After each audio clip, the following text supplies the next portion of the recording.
আজি স্বাধীনতা দিৱসৰ কাৰণেহে ডিউটি মোৰ লগত মই অকলে আহিছোঁ, আৰু এজন আছে সহায়ক প্লাছ চকীদাৰ একজন আছে। আজি প্ৰায় খালী খালী অফিচ, মানুহ নাই। চাওক,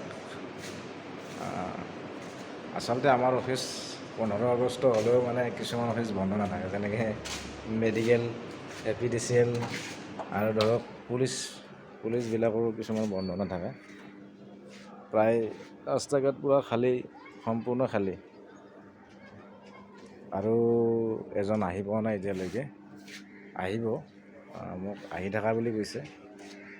চাওক কি কৰে, নাহিলে মানে আকৌ বেলেগ একজনক মাতিব লাগিব ইয়াৰ ওচৰৰে, নহ'লে অকলে মানে সহায়ক নহ'লে ডিউটি কৰাটো বহুত কষ্ট হয়। কেতিয়াবা আকৌ মেইন লাইন যায়, মেইন লাইন গ'লে মানে 33 ধৰক চেঞ্জ কৰিব লাগে, দুটা হেৰি আছে, ফিডাৰ আছে, চেঞ্জ কৰিব লাগে, 1ৰ পৰা 3 জানিব লাগে। তেতিয়া আকৌ মানে সহায়ক নহ'লে কৰিব নোৱাৰে, সেইকাৰণে সহায়কৰ দৰকাৰ। তাকে ভাবিছোঁ আজি কোনোবা আহিলে সোনকালে আহিলে ভাল আছিলে। এতিয়ালৈকে কিন্তু বৰ্তমান আহি পোৱা নাই।